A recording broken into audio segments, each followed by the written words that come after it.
The relationship between premise and conclusion, intros and text, the mind and the things it thinks about, as per a short story. There was once a man who found a strange and beautiful bird in the forest and decided to bring it back to show his friends. No, strike that. There was once a man who bought a really neat car and took it over to show to his friends. One man opened a unique travel service. He said that you didn't have to go anywhere to go somewhere. Interested travelers were able to hear this in two totally different ways, which is the ultimate demarcation line between those who actually do go somewhere and those who simply dream about it. There is a man who says that he used to think that life was really unfair, but after he became involved with this sort of activity, he gained a whole new conception and appreciation of the term. "Snakes for sale, get your poisonous snakes right here," the hawker cried. And those knowledgeable travelers with a true sense of their destination passed right by, saving themselves an unnecessary expense. A 3-page rhyme, more or less. The simple's main hobbies, the body. The bit more complex have the mind. The stage that lies just beyond these two leaves all such distinctions behind. The mind's basic job is to comment, distinguish, define, and to name. But those who push neurally further find silence and speech all the same. Man's natural state is to share and be verbal, what he thinks he wants to convey. But those who have seen beyond mere mentation are left by and large with nothing to say. The mystic's rules of poetry are the same as for warfare. Declare victory as soon as possible and get out. The blunt trauma physics of a mental reality. You can say that ordinary people are dumb, but they're as smart as they need to be. And you can say that ordinary people are as smart as they need to be, but they're still dumb. Now some important travel news. If only the mind runs the mind, where do you go from here? Yes, it's time for LBP. Let's be plain. If you're not attempting to awaken, you're simply an unpaid shill for life. Important people don't want to be plain. Life doesn't want them to be plain. Non-physical pecking orders and power structures hold together the same way civilization itself does, by spit, distraction, and pretend.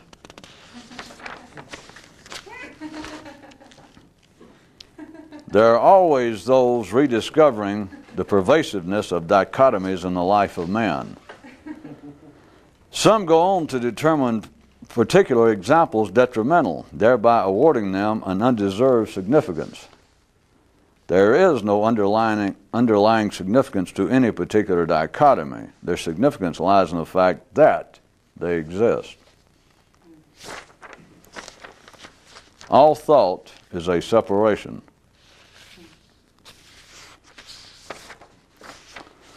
The problem with a mystic debating an ordinary mind is that, even given all of the time in the universe, the latter will never come up with a suitable subject. Yeah. Critics of man keep their job, since no fault is found in missing unintended targets. After weighing all of the previous descriptions of that special state, satori, awakening, enlightenment, etc., one man considered calling it simply super thinking. I don't know why he didn't. Do you?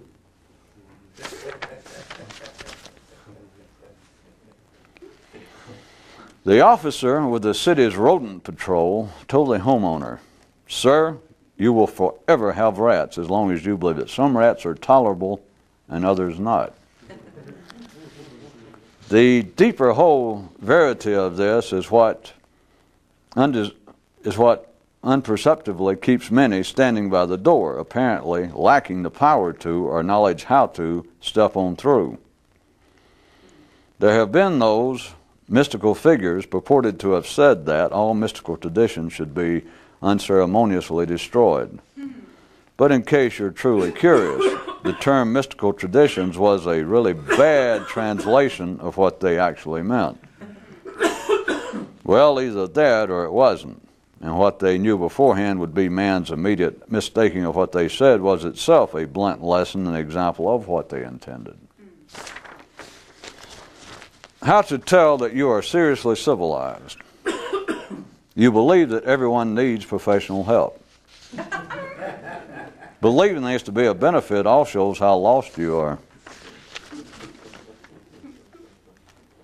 That which the more awakened will lapse to criticize will in turn do him the greater harm. And a gentleman writes to the travel advisor, "Dear advisor, once a person has visited Madras, does that mean that they now reside there whether they ever return or not?" The advisor had the decency, if not insight, not to answer this. Life is not arranged for ordinary people to be able to do this. In fact, it's barely arranged for those who can do it, to do it.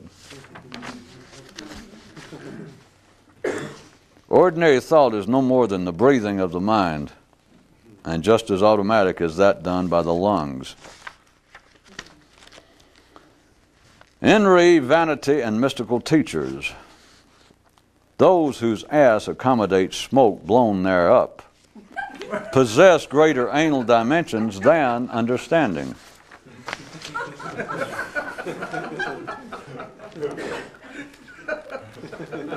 If humility was a valid word, and hence had a legit antonym, it would be ignorance. Conversation. If you're smarter than everyone else around you, it's hard not to let it show. No, it's not. It just proves how dumber you are than them. A systems failure. Definition. When trying to expedite what you plan to do interferes with what you've planned to do. This is, on a broader level, also a human failure, and a proper one at that. Mystical medical. Hungry stomachs eat brains. Okay, not so much mystical as underappreciated. When only the mind is in control of consciousness, you're done for. You're done in and befuddled. In other words, you're in a perfectly normal state of awareness. Query. How comes man, by attributing the greatest intelligence to those animals who best physically adapt, but apply not the same approach regarding his own mental operations? One chap says that he just loves questions that have no answers. And even, he adds, if they do, no one knows what they are. All in all, he seems quite taken by the notion. Without an awakening, no matter the extent of one's knowledge or sophistication, one's consciousness will, put most charitably, always be parochial. Definition, a mystic. The inner antithesis of an old stay-at-homer. All interpretations are excuses. All excuses are thought-based. Ergo, all interpretations are thoughtful, excusatory, and incriminating. Elemental mystical schools introduce new terms and descriptions in an attempt, whether understood or nay, to break up routine thinking. More advanced such endeavors introduce silence to break up attempts to describe what they may be up to. One man damn near understood what he was doing. Not quite enough to talk about it, yet not quite enough not to.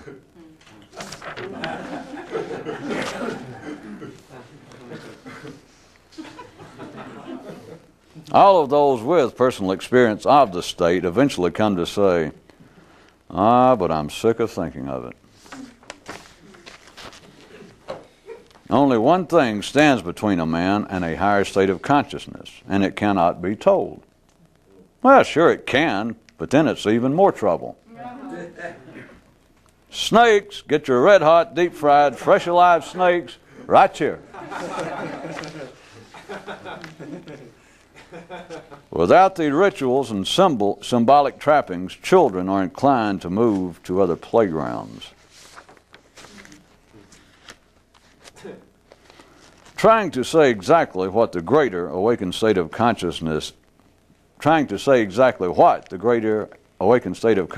is like attempting to describe the architecture of a building by removing pieces of it until it collapses. A mystic hung a sign on his door, "Lessons in how to control thought." Some clouds came by to apply, only to be told, "Nah, you've got it already."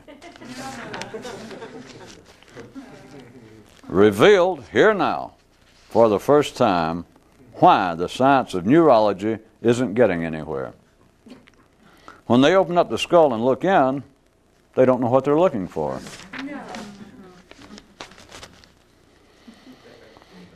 Everyday thinking is like a train. Sometimes the cars are connected and sometimes they're not. Super thinking is like tracks that have jumped the cars.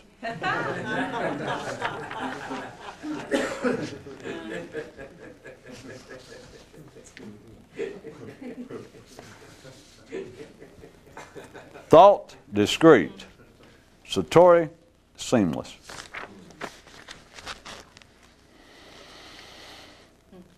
All are born in Eden. All are driven out. All wish to return, but none seem know just how. All are born in Eden. All are driven out. They find themselves slaves in China, wishing to return, half a world away from home, yet Cathay is the route. The consciousness of the awakened is like a traveler without a home. Without a home, yet always at home. It is easy, quite easy, to spook ordinary sane people by such terms as metaphysics or the mystical, and to certainly put them off of their routine mental feed when you start, apparently in a serious manner, talking about such things as an enlightened or awakened state of consciousness. And life is certainly not arranged for them to have any great interest in it. As a variation of one of the news items tonight, life is just barely arranged to where those who have an interest in it can sustain an interest in it. And yet again, I was going to point out to you that as off-putting and as frightening, as ridiculous, whatever term that you would care to plug in, that the ordinary mind can find the whole concept of enlightenment, which is quite easy to dismiss from an ordinary view. It can be dismissed, first off, life being arranged in the self-protective way it is. You have the history of man with a quite sufficient number of examples of the so-called occult and the mystical, as it's normally referred to, people talking to the dead. All of the extreme examples within the religious framework of people right to today saying that they visit Atlantis in their dreams and all of that. It's just one of the, it's not the only one, because life does it physically, also in an ecological food chain that sustains itself, but it does so mentally. By having the ideas, having the realities represented by ideas such as the mystical and the awakening and some super state of consciousness, having it forever linked to, from an ordinary middle-class sane view, having all that linked to the fringe elements of society. But it is not that far removed. In case you'd like to consider the question, how far is anything removed? Okay, you. I guess it would be a supreme example of the Gomer, but all right, get you people out of my emergency universe. All right, you people, get out of my reality. Never mind. Swap notes later.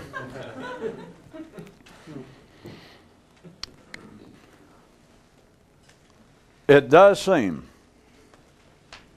or it is, quite easy to spook and run off ordinary people, to make them lose interest just by saying something like mystical, which parenthetically, if for no other reason, is almost reason enough to use it. Ideas like that. But it is. At least you forget if you become accustomed to hearing it or reading it yourself and thinking along such lines. But you can take a nice, sane person and start mentioning something about another state of consciousness or enlightenment. And from any sane, sophisticated, educated, ordinary view on this planet right now, as has always been true in various ways, it almost guarantees that they will dismiss the idea, will cut off even cursory hearing. But consider, we have, let's take the publicly recognized history of man again. We have, within a period of several hundred years of each other, we have in China and then in Greece, you have Confucius. I'm just making up one history to go along. We have the Greeks, and then you have Confucius talking about the idea of a perfected man already, which is what the Enlightenment is referring to, but I'll bring it up to date in a minute. It started off, in one sense, for me to make up this kind of sequential history to track the accepted history. They spoke of, the translations being, of a good citizen.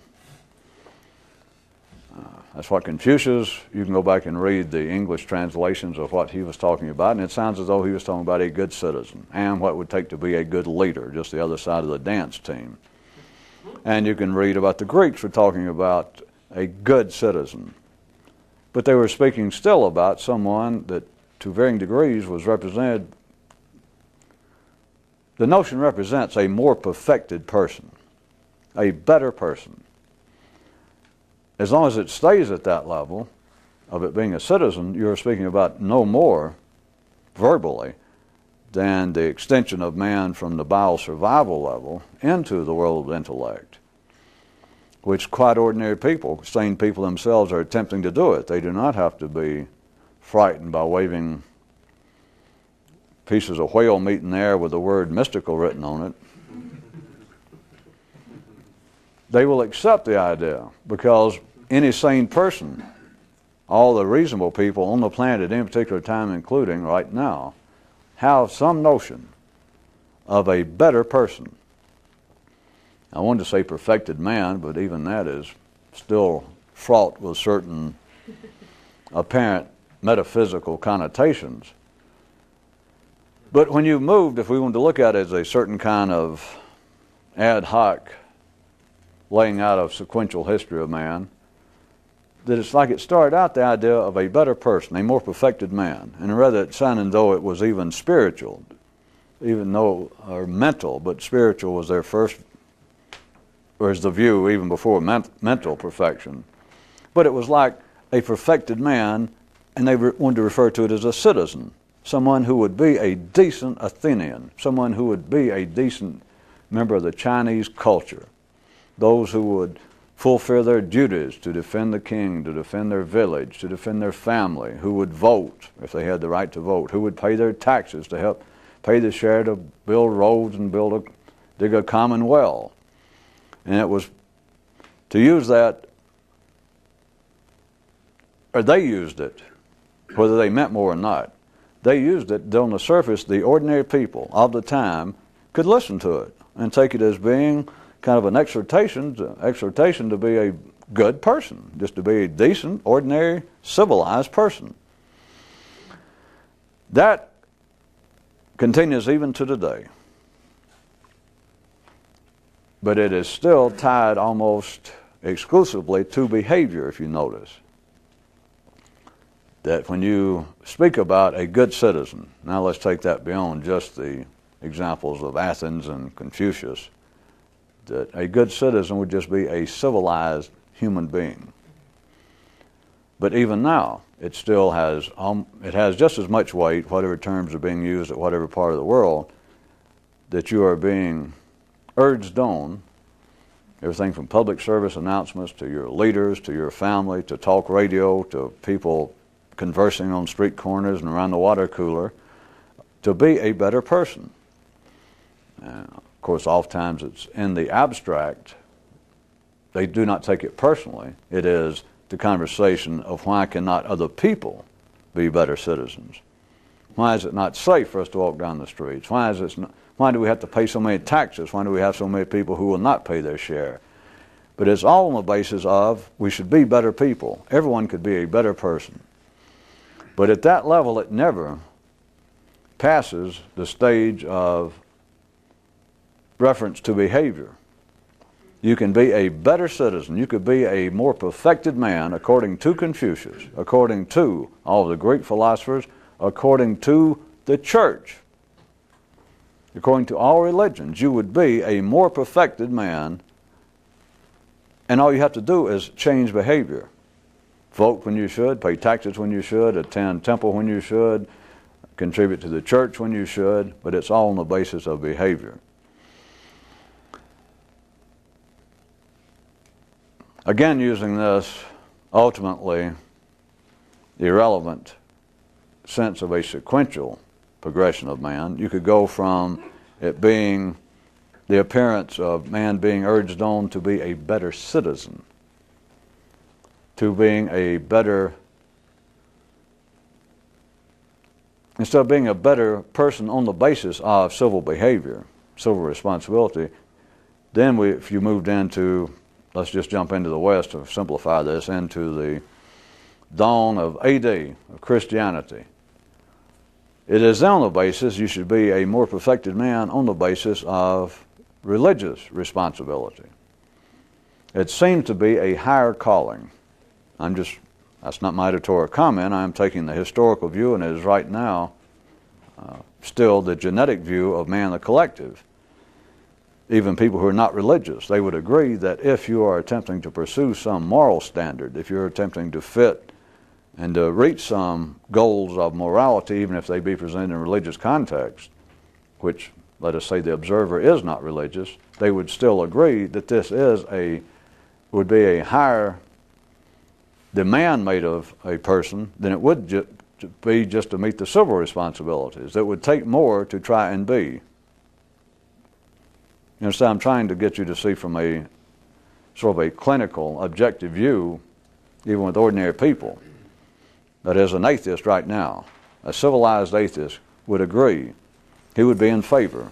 That I'm glad that so many people in the world are religious, and those who do strive for it, I don't happen to believe in it, but those who do strive to be a good Christian or a Jew or Buddhist, it requires more, and if they could do it, if they do it, they have reached a higher standard. It did take more effort than it does simply to meet your civic responsibilities of paying your taxes, etc. Because in most cases with civil responsibility, or in many cases, they have penalties if you do not meet them. If you do not pay your taxes, it is not just a goal to which you strive to be a good citizen. If you don't pay them, they catch you, you go to jail. But in the world of religion, it is as though there are invisible pains. That is, there is no visible punishment nowadays. That if you do not meet the to say they can no longer get by with ripping out your fingernails until you agree to pay up. And so the atheist, the non-believer, would still agree that attempting to be a more perfected man on the, quote, spiritual level does require more than on a civil level. I would suggest once you see it, that is no different. It does appear to be a sequential move. But still, when you get into the normal public realm of religion, still all that's required is on the basis of behavior. They do not require, they do not demand that you have a change of heart.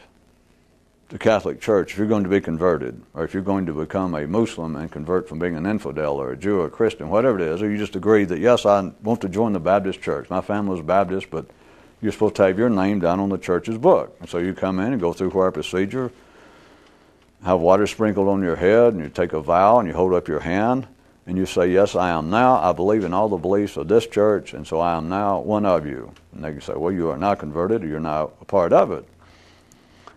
They don't ask you to prove it internally. You understand why I'm bringing this out? That if we look at it as being a sequential movement of progress of humanity collectively, originally, if a more perfected man was to be a better citizen, you can see what is required is all behavior.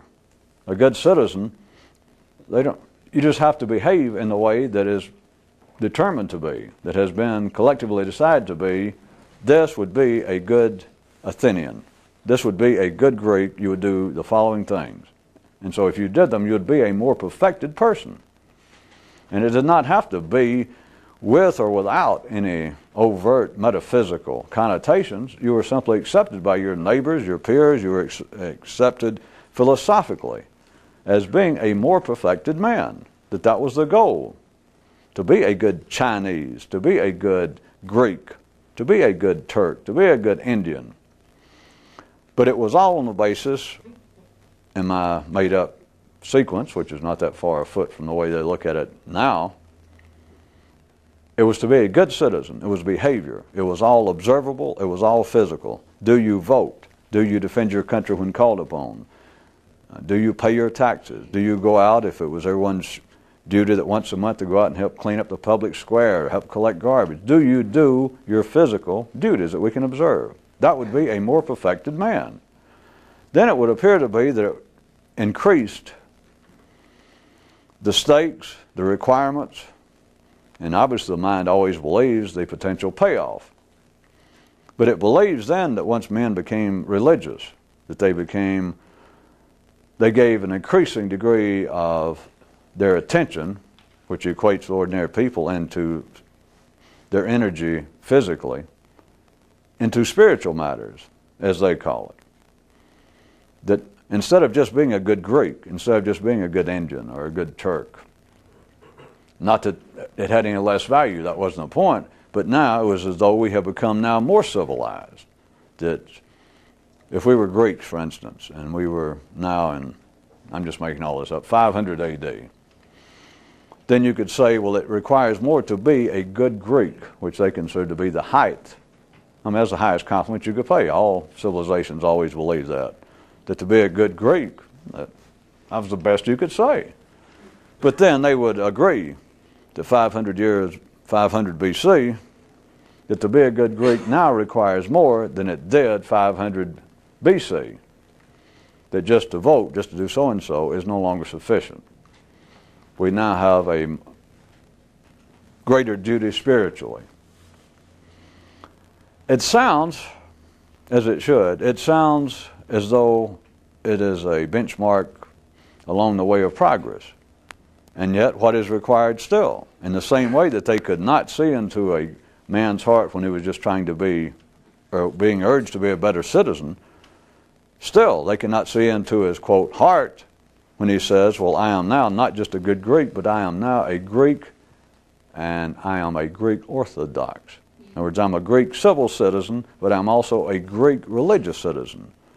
I will not only perform my physical duties and responsibilities, but my internal, my spiritual ones as well. And the society, collective, everybody is proud of him. And still no one can say, wow, you're just saying that. Prove it. And he says, all right, do I not attend church? Yeah. When we need new funds to repair the roof or to spread money around with the poor, do I not contribute? Yeah. So how can you even question whether I am truly a good Greek now spiritually? And they can't, because that's the best they can do. The perfected man then, the sequential, it doesn't matter, but I know it gets a little shaky because all this is still going on coevally.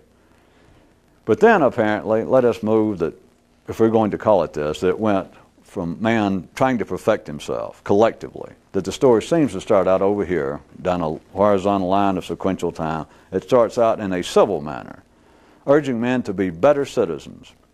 Then it seems to go spiritually, urging men to be better people spiritually, in their heart, in their concern, not just to do their civic duty, not just pay taxes, but now, in fact, over and above taxes. Just for instance, if you have needy in the community, it's freely, from your heart, from your spirit. It's not your duty.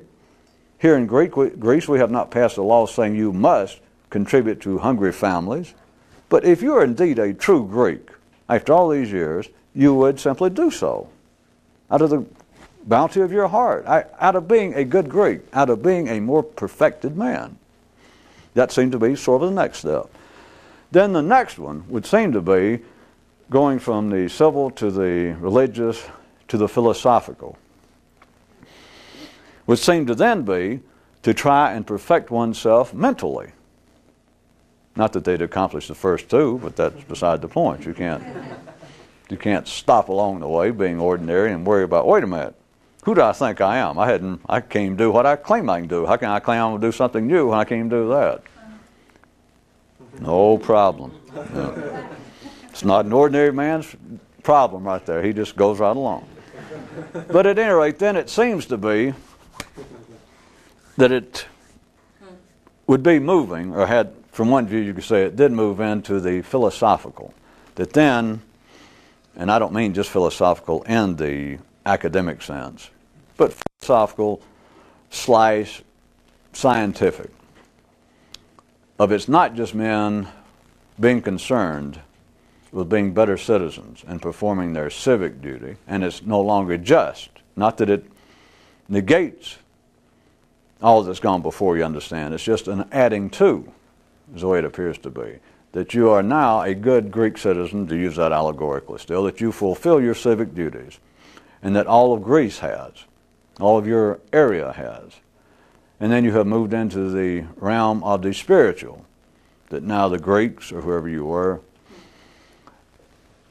that you're not only fulfilling your civic responsibilities, but you're now fulfilling the non-civic duties, the spiritual, of being just a better human being, but as exemplified by being a better Greek. But then it would seem that the next stage is that you have become involved with attempting to perfect yourself to become better intellectually. Again, not negating the first. It doesn't mean just because you begin to think or become a scientist that you lose your charitable instincts or that you cease to vote or to pay taxes. But now it would seem that the next duty, the next stage of attempting to perfect oneself, more so, would be the perfection, the increasing perfection of one's mental capacities. To be able to mistake, to distinguish truth from error, to be able to think in a logical way, to be able to think in such a way that what you did think, when you turned your mind on a problem, you would not waste it on a logical path. You would not for long run along fallacious lines of attempted reason to figure out a problem, that you would be trying to perfect your mind in the same way that previously, in that kind of sequential dream, sequential imagined structure, that in the same way that you were previously, you and all Greece, were attempting to perfect themselves spiritually, so that you didn't suddenly turn on someone, a hungry family or a poor man in the street that says, would you help me? And you just wanted to turn around and hit him like, well, I worked hard. A good Greek wouldn't do that. He would pause and have some control over his emotions, or just, instead of out of hand dismissing the hungry and the poor and the downtrodden, he would, if he was operating at the full Greek efficiency, really trying to perfect himself, he would sort of stop and go, no, that is not the Greek way. That is not the way of a civilized man. That is not the way of a more perfected man. How do I know how he got here? I mean, he looks poor. It's easy for me to go, go get a job. Get a haircut and get a good job. It's easy for me to do that, but wait a minute. I don't know his problem. A good Greek would not do that. That is unworthy of a truly more perfected man. I should be better than that. The intellectual stage, the philosophical stage, would seem to be, all of this, if you can follow what I'm saying, seems to be just an increasing or a more complex retelling of the same previous story. That now a Greek, or whoever, you understand I'm using it allegorically, a more perfected man would now be working on his intellectual capacities so that he would not now immediately jump to some intellectual conclusion. Or if he heard certain words said a certain way and he'd go, oh yes, I agree, or oh no, I don't agree. That he'd go, no. A Greek does not jump to that kind of unwarranted conclusion. At least give yourself a second to consider, what do I know about this? Do I have any reason, do I have any valid basis in my experience and my knowledge to make a judgment here? Should I withhold judgment? Or am I certain to say, no, that's wrong? Am I certain? If I am, then a good Greek, that is, a man with a more perfected mind, will point out to someone with no rancor, no criticism. He would just say, sir, you're incorrect. 2 and 2 is not 4. I don't care where you're from. 2 and 2 is not 5. I don't care where you're from. You have all of history. That about wraps it up. You have all of history up until today, still with the idea, whether people ever use these words themselves, but the idea that man should be perfecting himself. At the very lowest levels, if you meet the minimal requirements of being civilized, people are still attempting to do it who have no sense of ordinary spirituality, who have no sense of the philosophical, who have no particular sense of civic responsibility. Of course, I am getting right at the bottom of the barrel of what would constitute a minimally sane and civilized man, but they are always amongst us, the people that have no particular concern about their civic duty, responsibility, no particular sense of nationalism, no particular religious belief, just none. They don't see any sense in religion, and they certainly, if all that be true, they would by and large have no interest. They'd probably want to turn and run if they even heard the word philosophical and had any sense of what it meant. And yet those people are still in the midst of the general progress of man. And so as long as they're alive and feel at all guilty, they are still in the mainstream, that is, of life moving forward, because they still have a sense of the perfected man. I repeat, they would never said the word, and if you said it, they wouldn't even know what it meant. But all you got to do is say, all right, are you absolutely satisfied? Are you perfect? Are you perfect? And if they go, well, hell no, I'm not perfect, then there it is. You can't carry it any further and prove anything to them, and that's what I meant by as long as you feel guilty. You don't have to talk about it. You don't even have to have an apparently objective basis or an objective structure by which to compare what you do. It's just ordinary people get up. It's like a guy with a hangover. Just to get up and he looks over and he sees his wife has a black eye and he's got this horrible headache and he can't really remember where he was last night. That's guilt. Now, we're not talking about the physical pain of the hangover and all that.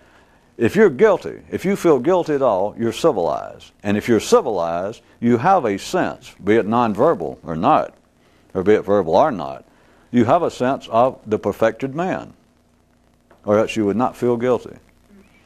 It is not a mistake. It is easy to pick on guilt, and there are big chunks of religious criticism,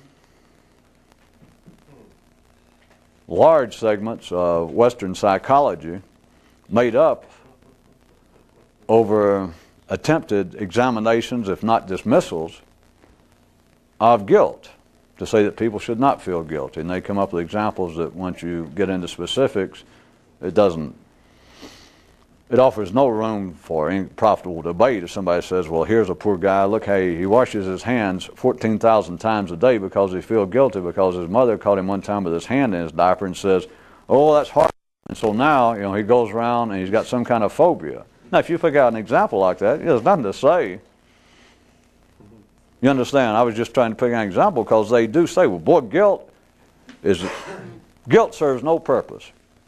And psychologists can pull out examples like the one I just made up. which I'm sure has happened, but I just made it up because I can do it for them. I know what they mean. And they say guilt is just, no, that's not the way to live. We should be past that. If you're civilized, no matter where you live, no matter what your moral background is, no matter if you've got no moral background, it doesn't matter if you're philosophical, religious, whether you're a good citizen, if you are civilized, you feel guilty. And if you feel guilty, it is de facto, what I'm saying, proof that you understand, that you have the sense of a perfected man. So the idea, the reality of the ideas behind the mystic and etc., it is not that foreign to man. The words, the ideas, you can spook almost anybody. They can be just as sane and well-read, and you could be talking about things I could, if I say me, you understand, a person that knew what they were doing. If there was something worthwhile to be proven, I could take a crowd of quite ordinary, sane people and start talking about something, history or a new twist on psychology or something, and I get people listening. And within a few minutes, I drag them up to that and say, by the way, I might as well point out to you what I'm talking about. I'm actually a Zen monk. I know I don't look it, and I guess I kind of brought you here under pretext, but you got in free. But I got to tell you, I'm a Zen monk, or I'm a Western Sufi, or I'm somebody. What I'm in charge, I work for some organization, or I'm part of some great mystical tradition that we're all involved with trying to awaken to a satori, which covers it all according to Western translations, an awakened sense of consciousness, a higher sense. You take these other people that could have been listening and thinking, well, this is some interesting twist. I never thought about this having to do with history or literature or whatever I decide to talk about. But as soon as you do that, they go, ooh. And it's understandable. Whether you, as I said, you could be so verbal in the midst of it, now you forget. But that would just turn people, they go, no. Because what can you imagine from an ordinary view? What can you even picture? In this day and time, it might be very likely they picture first drug use. Like, well, wait a minute, you're talking about taking LSD or those mushrooms or some kind of, that's not for me. Which, as always, they're correct. It's not for anybody. I mean, it's not going to wake you up. And then, what's their other alternative? They can picture, well, there's some kind of rooty-tooty, half-baked, some kind of nut people sitting around. Who knows? That's the kind of stuff people imagine that God's talk to them. Let me just say mystical.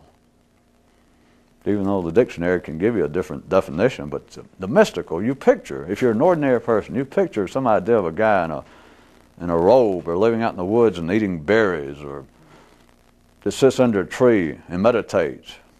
I mean, it just all is too otherworldly. I mean, it's imaginary. That's got nothing to do with ordinary life. But what I want you to see is the same people that would be spooked by it are also the same ones right in the heart of life's parade who are the defenders of, who are the living examples of, the urge to a perfected man. People can say that they go to school, they go to college, so that they can have a better shot at the job market. They can say they go to graduate school, even after getting a job, to try and work out arrangements to go and get their graduate degree, to even up their income, to increase their value in the public marketplace so they can do better things for their family, and etc. No, that's neither here nor there. But the desire to feed this is also the urge at the perfected man. And the sequence I plotted for you, as I said, is not actually a sequence, because you have people, if we looked at it as those kind of three stages of the civil, the attempt for man to perfect himself on the civil basis, or on a spiritual basis, and then intellectual. I mean, it all runs around. There are people who now would be operating primarily from these two ends. Be like non-religious people who have a great deal of faith and dependence on the mind, may have a great deal of education, and still may have a great deal of faith in the political system. And they may not be religious at all.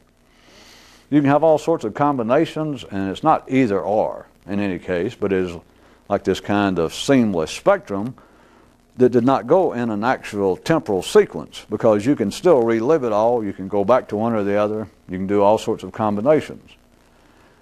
But if you are an ordinary, sane person, as frightening, as off-put as they may be to hear terms about a more awakened sense of consciousness or the illumination, the enlightenment, and they think, wait a minute, there was some kind of thing on TV or something I saw. Well, I remember reading something about Buddha, about some guy that went naked and sat under a tree and went, oh, now I see the secret of life. Now, I don't mean that they would necessarily make fun of it, because they're more civilized. They would probably be loath to sound condescending to a foreign religion or culture, but their feeling is like, that's too spooky. That's got nothing to do with real life. It's got everything to do with real life. It is the very thing that is driving them, without them knowing it, at the idea of a better blank. And then you can fill it in. They can fill it in. I say, well, you mean to tell me? The person goes, oh, wait a minute, I didn't know he was going to talk about that kind of thing, about enlightenment or some other state. I go, okay, just making this up. And if I said, so that means that you don't believe there's anything higher for you personally. I don't know you, but I'm asking you. In other words, you feel like there's nothing else that you could do for yourself, not just physically, not just additional wealth, but that there's nothing that you as a human, that would be uniquely to man human, that there's nothing you could do further. And as always, the more civilized and perfected he is at the ordinary mechanical level, the less he is able to deny what I'm saying. He would go, well, no, I'm certainly not perfect. No, oh, no. And then whatever, I read a lot. I consider other cultures. I'm named religious, but right now I'm taking a comparative religion course for no credit over at community college. I read the great books of the Western world, 1 volume a month. He will say that he is trying to do something to perfect himself. No, I am always striving to enlarge myself, to expand my view of the world, my understanding, my appreciation of the arts, the literatures, other cultures.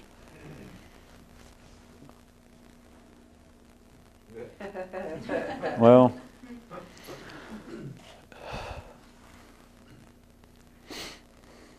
in a sense, it's sort of humorous. I can talk to you about, I guess.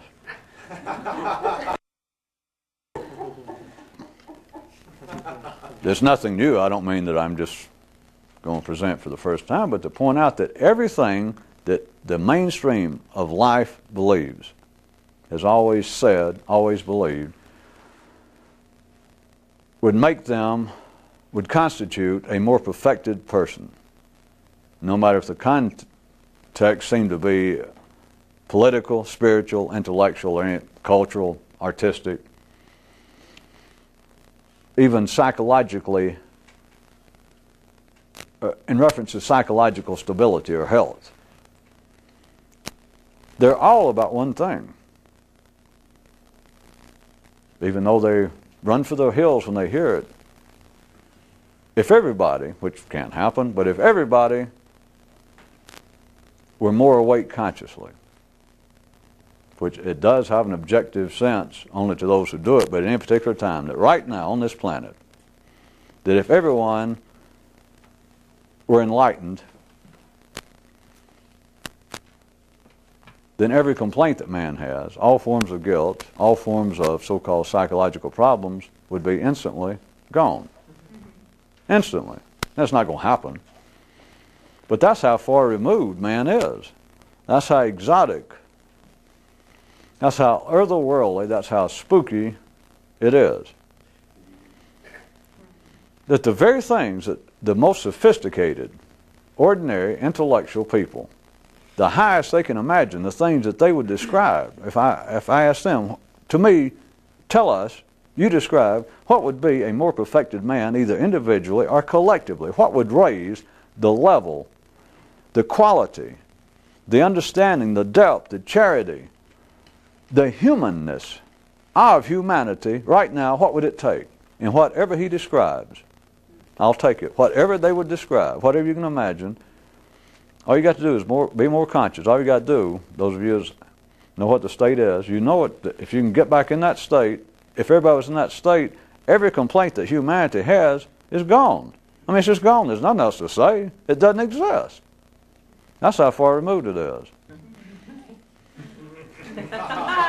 Which is what I meant by it's this close, but I might as well say it's this close.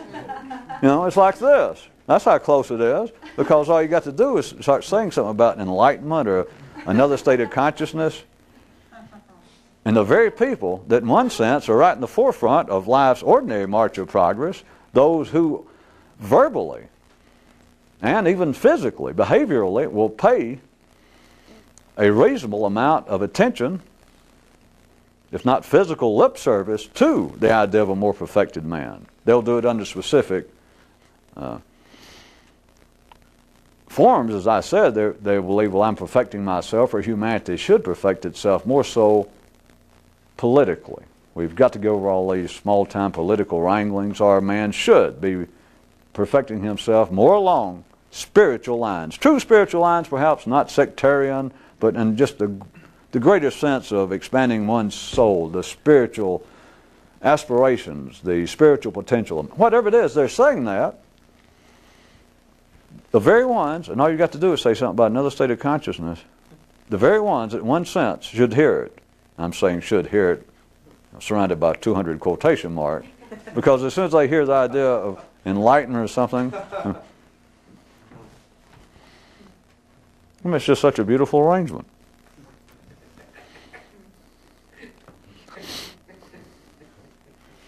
You can look at it another way. It's almost as though, no, I shouldn't say that. That's all I want.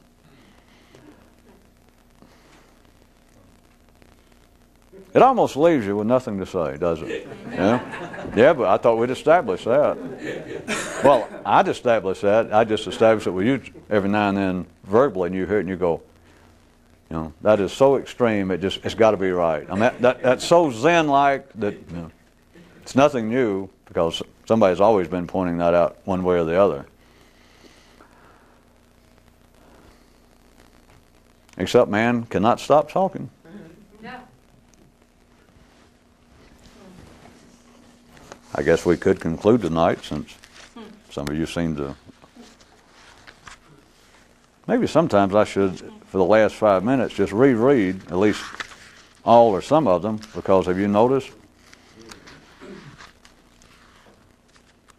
that it seems to change what you hear after I read them once and then say this and that, and suddenly I see people. I hear people go, without me having to go back and say, well, this was related to item 17.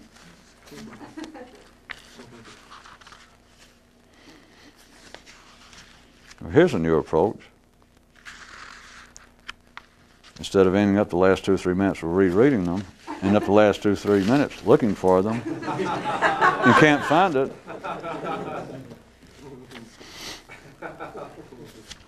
Which some of you may notice is a variation of, if you do a long enough preface, you don't ever have to do your act. Yeah. Which is what the normal progress of humanity is. You announce at any minute now, I'm going to be a better person. No, I'm serious. Hey, would I bullshit people like you? No, I swear to God. No, well, in fact, you want me to tell you the kind of stuff I'm working on to try and be a better person? I can stand there and do it for 2 or 3 more minutes, and you think, well, yeah, I got the point. But hell, you can do it for 30 or 40 or 50 years. Oh, listen, hey, I'm telling you, I am working on it. Remember this, life is not arranged for ordinary people to do this. It's just barely arranged for those who can do it, to do it.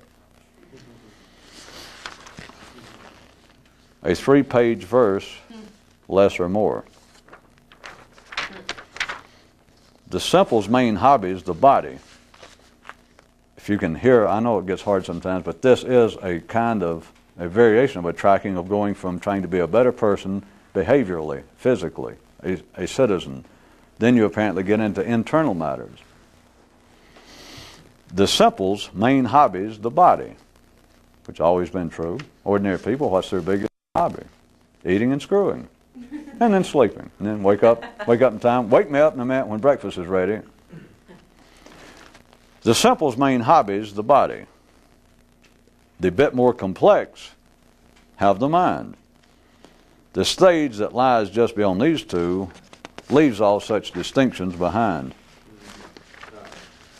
2nd page. The mind's basic job is to comment, distinguish, define, and to name. But those who push neurally further find silence and speech all the same. Which I just got through pointing out again. That, after a certain point, what is there to say? Well, nothing, but what is there not to say?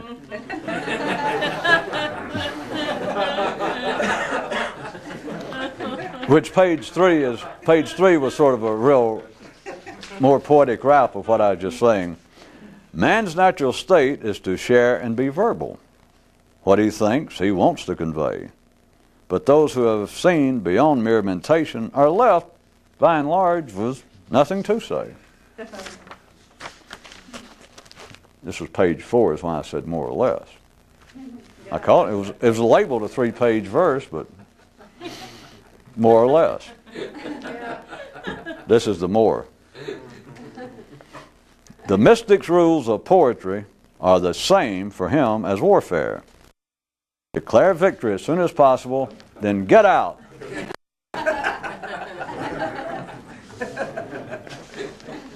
As us Eskimos say, avoidapoi. Well, as us French Eskimos say.